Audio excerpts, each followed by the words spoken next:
So, like John said, the automotive industry does a lot of research, and in particular on this topic, on Hispanic um, customers, listeners, viewers, what have you.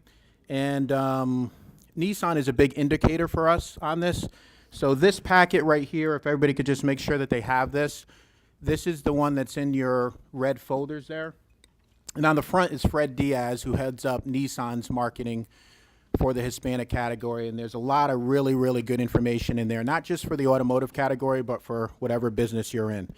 So we take Nissan's information and then we decipher it, go through it, make it kind of local to our marketplace, and try to reach, I think the numbers are 600 to 700,000 Hispanics in our listening area. John is absolutely right when he says that it's not an emerging market. You hear that word a lot, emerging. It's truly an exploding market, which is why we've decided to dedicate a large portion of our budget to it. There's huge growth. Just about 6 months ago, when we really weren't doing too much Hispanic marketing, I did an analysis of how much of our customers were Hispanic. And it was the number came in between 10 and 12%. In the last 6 months, since January of this year, we've dedicated about 35% of our budget to Hispanic marketing. And in the month of July, 22% of our customers were Hispanic. So we've more than doubled that number. So it's just a good case study for you all. I'll talk a little bit more about how we do it. But every business clearly needs some sort of Hispanic marketing strategy. I can't think of one out there that doesn't need it. And you could be missing the growth portion of your business. If your business is struggling or you're doing about the same numbers as you did last year, it's probably because you're not reaching one of the markets like this. And you could be missing 20 to 30% of your growth just by doing that. So have a question for everybody, okay? Show of hands. And the question is, how did you get here today? How many people walked? One? No? All right. How many people took mass transit here today? How many people rode a bicycle here today? How many people were dropped off here today? How many people drove themselves here today? It's a big number, right?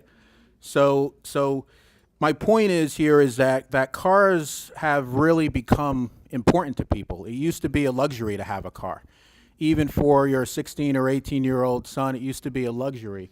Now it's truly a necessity. And that's what I try to tell all of our salespeople as they're working with somebody on getting a new car, is that people use these cars for very, very important things. It might be going to work. It might be going to school. It might be going to a doctor's appointment. It might be visiting a sick elderly parent. It might be going on a family vacation, which is very important to a lot of people. But people use cars for very, very important things. But the downside for a business like mine is because of that, cars have become commodities. So where they used to be luxurious things, and therefore we could charge a lot more for them, now they're something that almost everybody has, and everybody drove themselves here today. So they've become commodities. So now I'm getting into why we have to reach out to the Hispanic marketplace, because when something becomes a commodity, it's really, really hard to keep loyalty. Commodity and loyalty don't really go together. And when we looked at this and said, okay, how are we going to grow into the future? We really thought about, do we keep reaching the same people over and over and over again? Yes, we have to do some of that, right? But where can we grow? Where can we truly get people that we don't currently have? And that led us right to the Hispanic marketplace. So our growth is clearly coming from Hispanics. I told you 10% 6 months ago, 22% now. More than doubled it. And I think the reason is we've worked really hard internally at hiring the right people. Mariana's here today. Round of applause for Mariana. Mariana's one of our employees. We also have Bob Dunn here today from 21st Century Media, who helps us with our Hispanic strategy and has been with us for 4 or 5 months and has really been doing a great job helping us with that as well.